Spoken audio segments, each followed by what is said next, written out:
Νικολέτα και σήμερα θα μιλήσουμε για το βιβλίο «Μια βόλτα στον Παράδεισο» της Μαρίας Στεφάνου που κυκλοφορεί της εκδόσης Λιβάνι.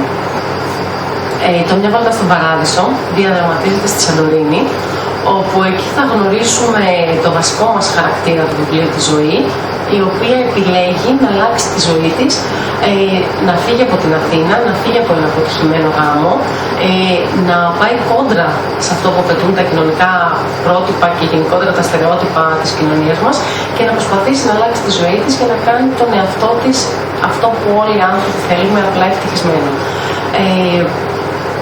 Μετακομίζει λοιπόν στη Σαντορίνη και εκεί θα συναντήσει την Άννα, όπου είναι ο άνθρωπος που θα τη βγάλει από τη δύσκολη θέση, βοηθώντας την να βρει μια δουλειά ώστε να μπορέσει να παραμείνει στο νησί. Τα 7 Απριλίου δεν αρκούν όμως να έρθουν.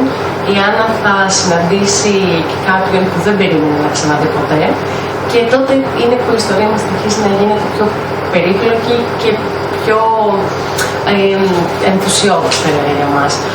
Βέβαια το βιβλίο δεν μιλά μόνο για την ιστορία της ζωής, παράλληλα θα δούμε την ιστορία της Βίκης, της Άννας, της Μαργαρίτας και της Δανάης, 4 γυναικών που πλησιώνουν την ιστορία της ζωής, χωρίς να μειώνεται βέβαια καθόλου η δική τους ιστορία ή γενικότερα ο ρόλος τους στην ιστορία. Θα έλεγα ότι η κυρία Στεφάνου έχει καταφέρει με πολύ μεγάλη μαεστρία να μοιράσει συγγραφικά σε όλους τους χαρακτήρες, να τους δώσει το χώρο και το χρόνο που χρειάζονται για να εξελιχθούν στο βιβλίο, χωρίς αυτό να στερεί βέβαια από τη ζωή, τον πρωταγωνιστικό της ρόλο και τη βασική γραμμή που ακολουθεί τη ιστορία. Είναι ο άνθρωπος που δένει όλους τους υπόλοιπους χαρακτήρες μαζί. Εγώ βέβαια θα πρέπει να αναφέρω ότι αγαπημένο μου ζευγάρι χαρακτήρας είναι η Βίκη και ο Μαρίνος. Η ιστορία τους είναι λίγο πιο διαφορετική, λίγο πιο περίεργη, λίγο πιο ρομαντική και είναι και αυτή που εμένα μου έδειξε περισσότερο. Αλλά σαν καθαρά γυναικείο χαρακτήρα, να πρέπει να διαλέξω, αυτός θα ήταν η Άννα. Πολύ δυναμική, πολύ ειλικρινής, πολύ ξεκάθαρη, επιλέγει έναν τρόπο να ζήσει τη ζωή της που γενικότερα με εντυπωσίασε και με έκανε να δω πολλά πράγματα σε αυτή που θα ήθελα να έχω.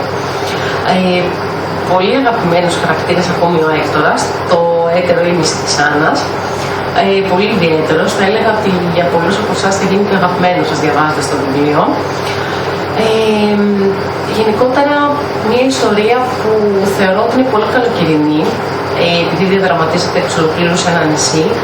Μας μιλάει για το τοπικό κρασί, το Βισάντο, το οποίο θα δούμε και κάποιον πρωταγωνιστή να ασχολείται με αυτό γενικότερα στην ιστορία μας, θα παίξει και αυτό το ρόλο του. Η κυρία Στεφάνου έχει και άλλα βιβλία στο βιογραφικό της.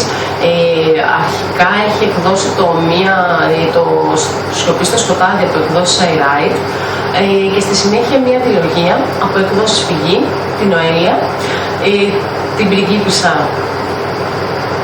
αγαπημένη μου θα έλεγα, τελείως διαφορετικό. Αυτό που με εντυπωσιάζει με την κυρία Στεφάνου είναι ότι καταπιάνεται με όλα τα είδη, με τον ίδιο επιτυχημένο τρόπο. Η Νοέλια είναι ένα βιβλίο φανταστικού περιεχομένου. Το Σιωπή στο σκοτάδι είναι ένα καθαρά ρομαντικό βιβλίο και η Βόλτα, όπως μου αρέσει να λέω το καινούργιο της βιβλίο του «Μια βόλτα στον Παράδεισο», είναι καθαρά ένα κοινωνικό βιβλίο με αρκετά ρομαντικά στοιχεία, αλλά είναι κοινωνικό. Βλέπουμε ανθρώπους καθημερινούς της διπλανής πόρτας, βλέπουμε εμάς, βλέπουμε να αντιμετωπίζουν η ζωή, την καθημερινότητα, τα προβλήματα που έχουμε όλοι και να προσπαθούν να επιτύχουν αυτό που θέλουμε όλοι. Απλά να είμαστε ευτυχισμένοι, να είμαστε καλά. Θα πρέπει να πω ότι είναι ένα βιβλίο που αξίζει όλοι να δώσετε μια ευκαιρία. Αν το δώσετε το χρόνο θα σας κερδίσει, είμαι σίγουρη. Και μπορώ να πω ότι βλέποντας την εξέλιξη από το αρχικό έργο της κυρίας Στεφάνου μέχρι και σήμερα, ότι είναι απλά εξαιρετικό. Η εξέλιξη της πένας της είναι τρομακτική θα έλεγα. Θα μπορούσαμε να τη χαρακτηρίσουμε ως μία από τις πιο ισχυρές πένες της γενιάς της, αν μπορεί να μου επιτραπεί αυτό. Και πραγματικά ανυπομονώ να δω τι θα κάνει και στο μέλλον.